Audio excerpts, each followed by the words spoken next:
Okay, let's do a little tutorial here about recording boundary lines and things like that. Um, so you can see I've set up the screen here. We're just in the simulator where I have the headland, the run line, and boundary lines here all set up. Um, Now, one of the first things I'm going to do is we're going to go to menu, other, and info. You can see where auto section control on inner headland is here. I'm going to switch that to yes. So that is what's going to allow us to be able to leave the headlands and seed them last. So this is something you will have to upgrade to the latest copy of software. Um, Normally a boundary line by itself can't be used as a headland, but if we come in here, we have our options. So this is to create a exterior boundary, so we're not recording anything on the outside. This would be for an interior, so of course we're going to want this guy here. We're also going to have be using the left-hand side of the machine as our boundary marking point. You could do the right side, or sorry, the center or the right side as well. But we're going to do the left-hand side.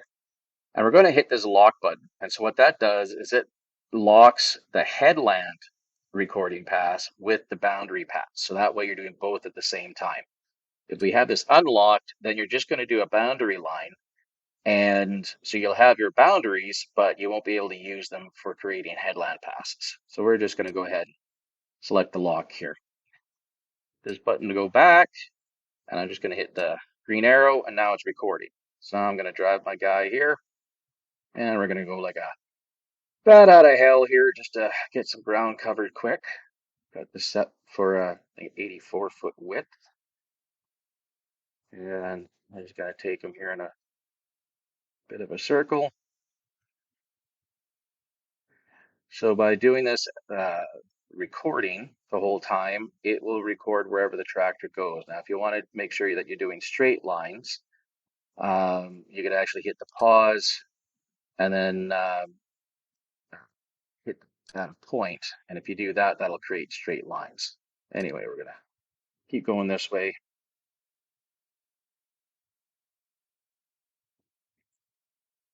And if I were to just end it here, it would create a straight line going to where we started. Or if I can drive up here relatively close to where we started, it'll automatically close it. Yeah, pretty close. There we go. I'll come to a stop now. So we have set our outer perimeter here. Now what we're going to do is create more headland passes. So I'm going to go to menu and then maps and then run lines. And we have headland already selected. So this is the headland pass here with our date and time. I'll select it, go to settings.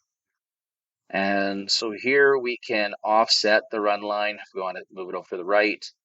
I'm not sure why our road width is down to this. I think about 56 feet, if I remember right. So we want to enable this, and then we can add how many swaths to the left or right that we want. So let's do 2 more swaths to the right-hand side. We go back, bang. We've got our 1, 2 paths there. And now if I hit engage on here, you can see that it will not seed on our headland passes.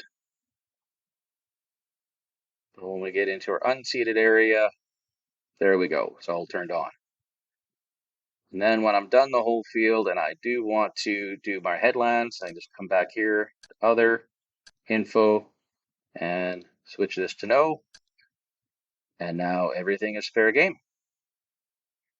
So hopefully that makes sense. But yeah, these are features you're going to have to upgrade to.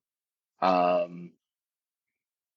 I think you know how to do that. So yeah, any other questions, let me know.